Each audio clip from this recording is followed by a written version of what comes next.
Di bagian barat Jazirah Arab, terletak sebuah kota yang bernama Madinah.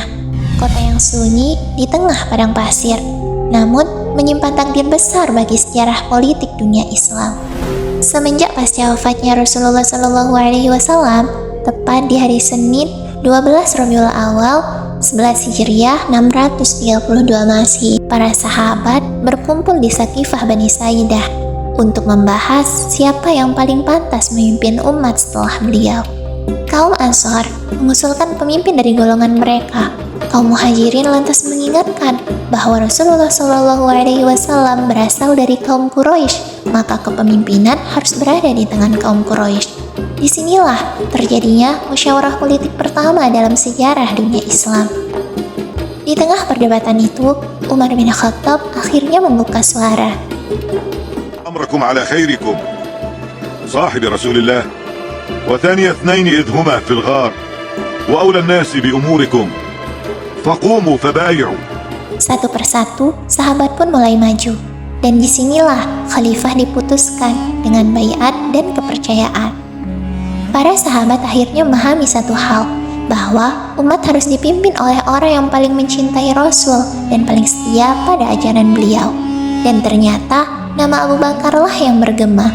Lantas, siapakah beliau sebenarnya? Inilah biografi sang khalifah pertama penyelamat di tengah badai politik Islam. Abu Bakar merupakan nama kunyah atau julukan semata yang memiliki nama asli Abdullah bin Abi Quhafah. Lahir pada tahun 573 Masehi, selisih 3 tahun lebih muda dari usia Rasul. Beliau berasal dari Bani Taim, salah satu kabilah terhormat dari suku Quraisy di Mekah. Beliau terkenal dengan gelar As-Siddiq sebagai mahkota kebenaran yang disematkan oleh Rasul. Karena di saat yang lain meragukan, beliaulah yang pertama kali membenarkan. Beliau diangkat sebagai khalifah di saat usia 59 tahun. Sistem politik pada masa kekhalifahan beliau yaitu syura atau musyawarah. Pada saat pidato pertama, Abu Bakar menyampaikan prinsip politik yang sangat revolusioner. Taatilah aku selama aku taat kepada Allah dan Rasul-Nya. Jika aku menyimpang dari keduanya, maka tidak ada kewajiban taat kepadaku. Aku telah dipilih memimpin kalian, padahal aku bukan yang terbaik di antara kalian. Jika aku benar, bantulah aku. Jika aku salah, luruskanlah aku. Di saat masa kekhalifahan, ada berbagai krisis politik yang beliau hadapi. Semenjak Rasul wafat, banyak dari mereka yang murtad. Mereka mengira bahwa ajaran Islam hanya berlaku selama Rasul masih hidup. Dan di sisi lain, munculnya para nabi palsu. Di antara mereka yang paling terkenal ialah Musailamah Al-Kadzab. Krisis berikutnya muncul dari mereka yang masih mengaku muslim, namun menolak menunaikan zakat. Mereka beralasan bahwa yang wajib hanyalah sholat, bukan zakat. Abu Bakar dengan penuh ketegasan berkata, "Demi Allah, aku akan memerangi siapapun yang membedakan antara sholat dan zakat." Sebab peristiwa-peristiwa tersebut bukan hanya masalah akidah, tetapi ancaman langsung terhadap stabilitas politik negara Islam. Bagi Abu Bakar, Islam tidak cukup dijaga dengan air mata dan doa. Islam tidak boleh tunduk pada pembangkang hukum, meskipun pelakunya mengaku beriman. Di saat hukum Allah mulai ditantang, Abu Bakar akhirnya menggerakkan kekuatan negara yang melahirkan sejarah besar bagi umat Islam, yakni Perang Riddah. Pada tahun 11 Hijriah, Abu Bakar menggerakkan pasukan muslim sebanyak 13.000 yang dipimpin oleh Khalid bin Walid. Mereka pergi menuju ke kota Yamamah untuk memerangi para kaum pembangkang. Pada saat itu, pasukan mereka sebanyak 40.000, sangat berbanding jauh dengan pasukan muslim. Akan tetapi, dengan strategi dan keberanian pasukan muslim, akhirnya mereka berhasil memenangkan perang. Musailamah tewas terbunuh, dan para pembangkang itu kembali tunduk. Dalam badai politik tersebut, tidak semua orang berani memegang arah. Lantas, bagaimana seorang khalifah Abu Bakar akan mampu mengendalikan sebuah negara yang pernah rapuh tersebut? Jawabannya ada pada cara beliau mengendalikan sistem pemerintahan.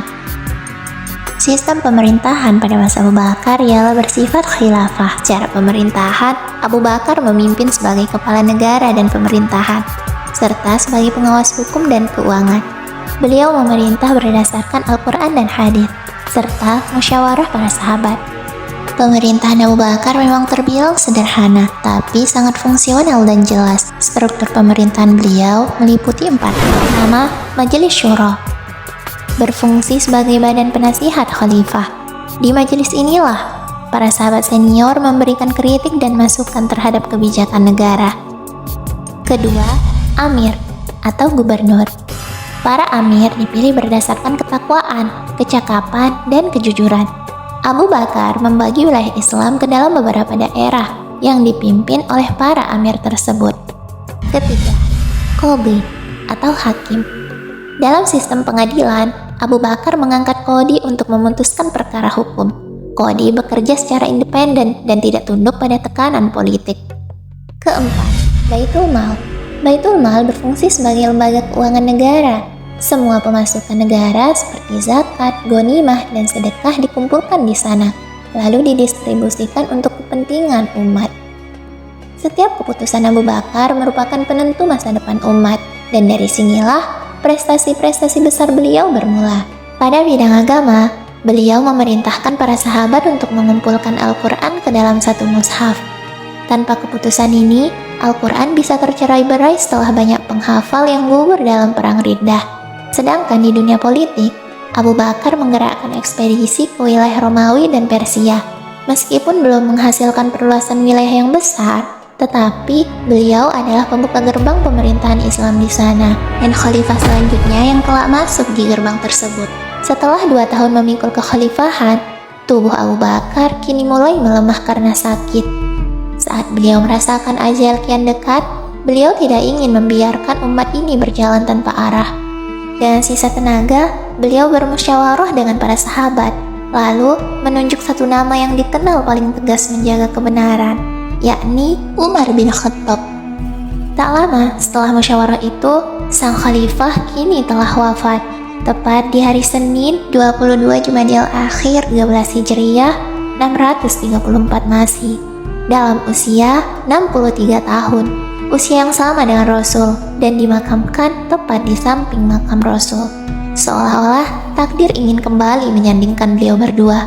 Ternyata Abu Bakar menjadi sahabat Rasul bukan hanya di dunia, tapi juga di dalam keabadian.